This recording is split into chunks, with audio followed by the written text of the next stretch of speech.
Best law of attraction money and success coach అయిన ప్రముఖ షేక్ అన్వర్ గారిచే మే 18th హైదరాబాద్ లో జరగబోయే 1 day magic of law of attraction and millionaire mind work shop కి register చేసుకోండి. వెల్కమ్ టు సుమంటి నేను మీ సుమంటి వినాగ్. జనరల్గా మన ఇంట్లో విమెన్ ఉన్నారు అని అంటే లక్ష్మీదేవితో పూజిస్తూ ఉంటాము. లక్ష్మీదేవితో సమానం అని చెప్పేసి కూడా మాట్లాడుకుంటూ ఉంటాము.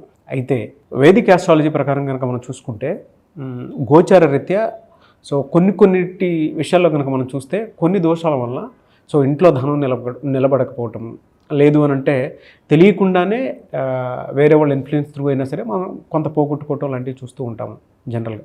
బట్ గోచార రీత్యా వేదిక ఆస్ట్రాలజీ ప్రకారం కనుక మనం చూసుకుంటే ఇంట్లో ధనం నిలబడకపోవడానికి ఏ రకంగా చూసుకున్నా కూడా ఏ విధంగా ఉంటుంది అంటే దానికి గల ప్రధాన కారణాలు దోషాలు ఏ విధంగా ఉండే అవకాశం ఉంటుంది అనేది ఈరోజు మనతో పాటు వేదిక ఆస్ట్రాలజర్ ఉమా గారు ఉన్నారు. అది వారి మాట్లాడి తెలుసుకుందాం. నమస్కారం ఉమా గారు. నమస్తే నాగరాజ్ గారు. ఆడవాళ్ళని మన ఇంట్లో లక్ష్మీదేవితో పూజిస్తూ ఉంటాం. అంటే ఈవెన్ మనం ఆ రెస్పెక్ట్ కూడా ఆ విధంగానే ఇస్తాము జనరల్గా.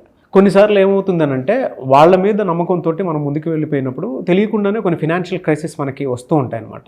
అవునండి. అంటే ఎలాంటి దోషాల వల్ల ఆ విధంగా జరిగే అవకాశం ఉంటుందంటారు? తప్పకుండా అండి. జనరల్గానే మనం ఆడవాళ్ళని మహాలక్ష్మీదేవి స్వరూపంగా, శక్తి స్వరూపంగా భావిస్తూ ఉంటాం. కానీ కొంతమంది యొక్క ఆడవాళ్ళ యొక్క జీవితంలో కానీ లేదా ఆ ఆడవాళ్ళు నివాసం ఉండేటువంటి ఆ ఇంట్లో ఫ్యామిలీకి సంబంధించి కానీ వాళ్ళు ఎక్కువగా బాధపడేటువంటి అంశం ఏంటి అంటే డబ్బు నిలబడట్లేదండి, ఫైనాన్షియల్ ప్రాబ్లమ్స్ వస్తున్నాయి, సడన్గా మొత్తం అంతా డౌన్ఫాల్ చూస్తున్నాం అనేటువంటి భావన వాళ్ళకి కలిగి అడుగుతూ ఉంటారు.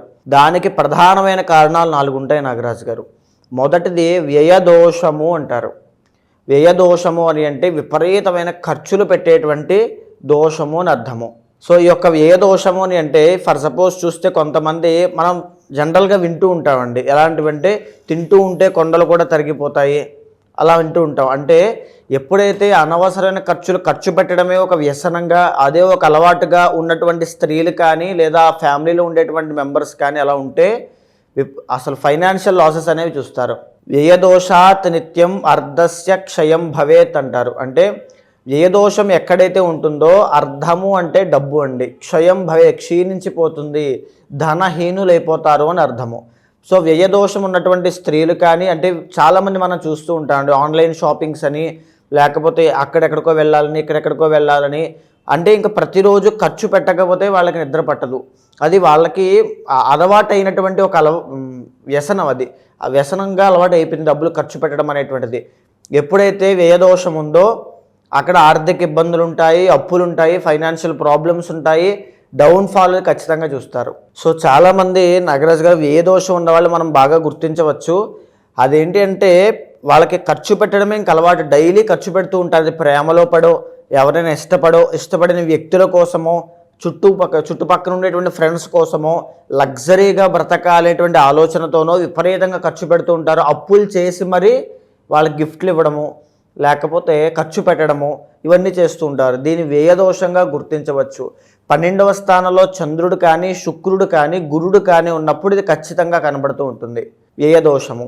అయితే ఇందులో రెండవ దోషము సంఘదోషము అంటారు నాగరాజు గారు. చాలా ఇంపార్టెంట్ అండి. అంటే ఆ వ్యక్తికి ఖర్చు పెట్టేటువంటి అలవాటు లేకపోయినా సంఘము అంటే ఈ యొక్క సొసైటీ యొక్క బ్యాడ్ ఇన్ఫ్లుయెన్స్ వల్ల, చుట్టుపక్కన అట్మాస్ఫియర్ యొక్క ఇన్ఫ్లుయెన్స్ వల్ల, ఆ ఫ్రెండ్స్ యొక్క చెడు సహవాస దోషం వల్ల వాళ్ళు ఖర్చు పెడుతున్నారు కాబట్టి మేము కూడా ఖర్చు పెట్టాలి, వాళ్ళు ఇదంతా ఇలా చేస్తున్నారు కాబట్టి మేము అదే రేంజ్లో బ్రతకాలి అనేటువంటి ఉద్దేశంతో డబ్బులు అదే పనిగా ఖర్చు పెడుతూ ఉంటారు. అంటే అక్కడ ఖర్చు పెట్టకపోతే మన పరువు పోతుందేమో, ప్రెస్టేజ్ మ్యాటర్స్ అనేటువంటి విషయంలో విపరీతంగా ఖర్చు పెడతారు. సంఘదోషము అంటాం. అంటే నెగిటివ్ ఇన్ఫ్లుయెన్స్ వల్ల వీళ్ళకి ఆ బుద్ధి ఏముండదు, ఆ మాయలో పడి ఆ జలస్ ఫీలింగ్తోనో, ప్రెస్టేజ్ ఫీలింగ్తోనో, లగ్జరీ ఫీలింగ్తోనో ఖర్చు పెట్టాలి. చాలామంది చూడండి ప్రతిరోజు రూపాయి దాచుకుని ఒక పెళ్ళికి, ఒక ఇంట్లో ఏదో దానికి అనవసరమైన ఖర్చులు, ఆడంబరాలు ఇవన్నీ పెట్టుకుని ఒక 50 లక్షలు, ₹1,00,00,000 ఖర్చు పెడతారు, అప్పుల పాలు అయిపోతారు. అప్పటిదాకా జీవితం అంతా కూడా రూపాయి కూడా తినకుండా దాచుకున్నటువంటి డబ్బుల్ని బయటికి సొసైటీలో ఆడంబరం చూపించుకోవడం కోసం చేసేటువంటి కార్యక్రమంలో కొన్ని 50 లక్షలు కోటి రూపాయలు ఖర్చు పెడతారు చూడండి, వేరే వాళ్ళ ఇన్ఫ్లుయెన్స్ తోటి, ఇన్ఫ్లుయెన్స్ తోటి. అంటే ఎవరు మెప్పు కోసం కోరుకుని, ఆ గొప్పల కోసం, హైప్స్ కోసం, దాన్ని సంఘ దోషము అంటారు. అలాంటి దోషం ఉన్నప్పుడు కూడా 11th హౌస్లో కుజుడు ఉన్నప్పుడు కానీ, 11thలో చంద్రుడు ఉన్నప్పుడు కానీ, 11thలో కేతు ఉన్నప్పుడు, రాహు ఉన్నప్పుడు ఈ యొక్క దోషాన్ని గుర్తించవచ్చు. సో ఈ యొక్క దోషం ఉన్న వాళ్ళు కూడా తీవ్రమైన నష్టాలు తప్ప ఇంకేమీ చూడరు, అప్పుల పాలైపోతారు.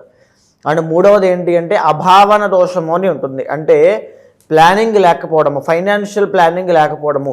కొంతమంది చూడండి నాగరాజు గారు, డబ్బులు ఇంట్లోంచి తల్లిదండ్రుల దగ్గర నుంచి తీసుకుని ఆ బిజినెస్ పెడతాను, ఈ బిజినెస్ పెడతానని చెప్పి బీటెక్ అవ్వగానే స్టార్ట్ చేసి ఏదో ఒక దాంట్లో బిజినెస్ పెట్టి కంప్లీట్గా నష్టపోతారు.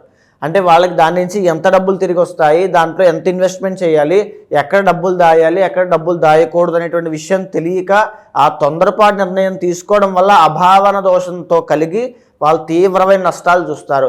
అందుకే కొంతమంది 33 సంవత్సరాలు వచ్చేంత వరకు సెటిల్ అవ్వడం చాలా కష్టం అవుతుంది. 30 years వరకు ఎవరి జాతకంలో అయినా, ఎవరి జీవితంలో అయినా సెటిల్మెంట్ లేదు అంటే వాళ్ళకి అభావన దోషం ఉంది అని అర్థము. కొంతమందికి ఇది కాలసర్పదోషంగా కనబడుతూ ఉంటుంది. కాలసర్పదోషానికి 33 yearsకి చాలా ఇంటర్లింక్ ఉంటుంది నాగరాజు గారు. సో 33 సంవత్సరాల దాకా సెటిల్మెంట్ ఉండదు, డబ్బు సంపాదన ఉండదు, అప్పుల పాలు, వ్యసనాలు, చెడు సహవాస దోషము, కేసులు, గొడవలు, కలహాలు, ఫైనాన్షియల్ డౌన్ఫాల్, హెల్త్ ఇష్యూస్ ఇవే కనబడతాయి. పెళ్లి కూడా అవ్వదు.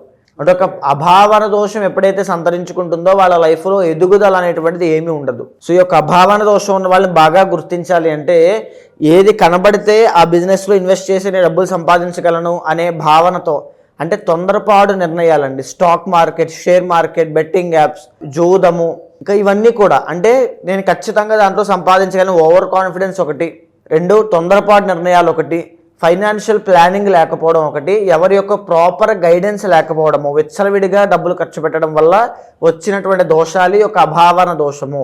అంటే స్ట్రిక్ట్గా పెంచకపోవడము, క్రమశిక్షణ లేకపోవడం వల్ల నష్టపోయేటువంటి ఆ సమస్యలు, ఇవన్నీ కూడా అభావన దోషం. ఏ బిజినెస్ కనిపిస్తే ఆ బిజినెస్లో ఇన్వెస్ట్ చేద్దామని అనుకుంటారు, అంతే. అప్పు తీసుకొచ్చినా సరే అంతే కదా, అలాంటివి ఉంటాయి. అంటే ఇంకా ఆ బట్టల షాపు ఖచ్చితంగా అయిపోతుంది అంటే దానికి ఎంత డిమాండ్ ఉంది, ఎంత సప్లై ఉంది, ఏమీ ఉండదు. అది ఎవ్వరూ పెట్టలేదు, నేను పెట్టండి క్లిక్ అయిపోతాను. ఈ ఒక్క లాజిక్ తప్ప ఇంకా వాళ్ళు ఏది ఫాలోవర్ అనమాట. సో అలాంటి వాళ్ళు ఈజీగా అభావన దోషంలో ఉంటారని మనం చెప్పొచ్చు. అయితే 4వది అన్యోన్య రుణ దోషము అని ఉంటుంది నాగరాజు గారు. అన్యోన్య రుణ దోషము అని అంటే కొంతమంది చూడండి, మనం చాలా సందర్భాల్లో చెప్పుకున్నాం, ఎప్పుడైతే భార్య భర్తను మాట దాటి బయటకు వెళ్ళి చేయకూడనటువంటిది ఏదైనా ఫైనాన్షియల్ రాంగ్ ఇన్వెస్ట్మెంట్స్ కానీ ఏదైనా చేసినప్పుడు నష్టపోతుంది అనే విషయాన్ని మనం మాట్లాడుకున్నాం. సో ఇది అన్యోన్య రుణ దోషం దానికి సంబంధించిందేనండి. ఎప్పుడైతే స్త్రీలు ఇదర్ మెన్ ఆర్ ఉమెన్ ఖచ్చితంగా ప్రాపర్ గైడెన్స్ లేకుండా, ఆలోచన లేకుండా, ఇంట్లో వాళ్ళకి చెప్పకుండా నేను చెయ్యగలను, నాకు మాత్రమే తెలుసు, మీకు ఎవరికి అది సరిగ్గా తెలియదు అనే భావనతో ముందుకు వెళ్ళారనుకోండి, ఈ అన్యోన్య రుణ దోషంలో పడతారు. అంటే అప్పుల పాలైపోతారని అర్థం. చాలామంది చూడండి, ఇంట్లో ఆడవాళ్ళు మగవాళ్ళకి తెలియకుండా, అంటే భర్తకి కానీ ఎవరికి తెలియకుండా ఉన్నటువంటి డబ్బును బయటికి వడ్డీకి ఇవ్వడము, లేకపోతే ఇంట్లోంచి ఏదైనా డబ్బు సంపాదిద్దాము అని చెప్పి వర్క్ ఫ్రమ్ హోమ్ లాంటివి సెలెక్ట్ చేసుకోవడం వల్ల డబ్బు లాస్ అయిపోవడము ఈ మధ్య మనం చూస్తూ ఉన్నామండి. ఇలాంటివన్నీ కూడా అంటే ఎవరికీ తెలియకుండా దీంట్లోంచి డబ్బులు వస్తాయి అనే భావనతో రోజుకి 1-2 గంటలు పనిచేసి వేల డబ్బులు కూడా వాళ్ళు అడుగుతారు, ఆఖరికి మొత్తం నష్టపోతారు. అంటే బెట్టింగ్ యాప్స్ లాంటివి కూడా చెప్పచ్చు. అంటే ఎలాగోలా నేను ఇంట్లో తెలియకుండా డబ్బు సంపాదించి వీళ్ళకి ఏదో ఒక సర్ప్రైజ్ ఇద్దాం, ఒక గిఫ్ట్ ఇద్దాం, డబ్బు దాద్దాం అనేటువంటి ఆలోచనతో ముందుకు వెళ్ళినటువంటి భావన ఇదంతా కూడా. కొంతమంది తెలిసి చేస్తారు, కొంతమంది తెలియక చేస్తారు. అన్యోన్య రుణ దోషము, భర్తని దాటి లేదా ఇంట్లో వాళ్ళని దాటి తెలియకుండా ఒక ముందుకు వెళ్ళడం వల్ల ఇల్లీగల్గా డబ్బు సంపాదించడం కానీ ఏదైనా సరే అన్యోన్య రుణ దోషంగా వస్తుంది. అది కేవలం వాళ్ళకే కాదు ఇబ్బందులు, ఫ్యామిలీ మొత్తానికి కూడా మనశ్శాంతి లేకుండా దూరం చేస్తుంది. సో భర్తని రోడ్డు పాలు చేయడము, అంటే ఆయన యొక్క పరువు డీఫేమ్ చేయడం, డీపాపులర్ చేయడము, ఇవన్నీ కనబడుతూ ఉంటాయి ఈ తొందరపాటు నిర్ణయాలు తీసుకుని చేయడం మూలాన. ఇంకా చెప్పాలి అంటే కొంతమంది ఏంటి అంటే భర్తకి తెలియకుండా పార్ట్నర్షిప్లో బిజినెస్ చేద్దాం అనేటువంటి విషయంతో ఉన్నటువంటి డబ్బులు తెలియకుండా దాంట్లో ఇన్వెస్ట్ చేసి ఆ డబ్బులు నేను తీసుకుందాం అనుకుంటారు, కానీ అక్కడ డబ్బులు రావు, బిజినెస్ రాదు, ఏమీ రాదు, నష్టపోతారు. సో ఆఖరికి బయటికి చెప్పుకోలేక, లోపలికి మింగలేక, కక్కలేక అలా ఉంటారు. అన్యోన్య రుణ దోషము. అందుకనే ఇంట్లో ఏమి ఆలోచించక అందుకనే మీరు ఏ ఇన్వెస్ట్మెంట్ చేయాలనుకున్నా ఇంట్లో భర్తతో సహా అందరితోనూ ఆలోచించే ముందుకు వెళ్ళండి. అంటే మీరు చెప్పినటువంటి ఈ 4 దోషాల ప్రకారం కనుక మనం చూస్తే అంటే హస్త నక్షత్రం వారికి ఏ విధంగా ఉండే అవకాశం ఉంటుంది, ఎస్పెషల్లీ విమెన్కి ఎలాంటి దోషాలు ఉండే అవకాశం ఉంటుందంటారు? సో మేజర్గా నాగరాజు గారు హస్త నక్షత్రం అంటే వినాయకుడికి సంబంధించినటువంటి నక్షత్రము. ఈ యొక్క హస్త నక్షత్రము కన్యా రాశిలో సంచారం చేసేటువంటి నక్షత్రం అండి. జనరల్గా అనేవి వీళ్ళు ఒక బిజినెస్ పీపుల్ అని చెప్పచ్చు. వీళ్ళు మాట్లాడేటువంటి విధానము చాలా ఆకర్షణీయంగా ఉండడము, చాలా సాఫ్ట్ స్పోకెన్, వీళ్ళు కూడా చాలా సాఫ్ట్గా ఉండి మాట్లాడడము, బిహేవియర్ కూడా చాలా మంచివాళ్ళు, అతి మంచివాళ్ళు. మనం చూస్తూ ఉంటాం. ఎలా చెప్పచ్చు అంటే ఒక వ్యక్తి డైలీ వెళ్ళి ఉద్యోగం చేసుకుని బిజినెస్ చేసుకుని ఎవరి జోలికి వెళ్లకుండా, ఎవరిని పట్టించుకోకుండా ప్రశాంతంగా తన లైఫ్ తను బ్రతుకుతూ ఉంటాడు. వాళ్ళని చూసి మన హస్త నక్షత్రం వాళ్ళు ఇలాగే ఉంటారని చెప్పచ్చు, బికాజ్ వాళ్ళు అలాగే ఉంటారు కాబట్టి.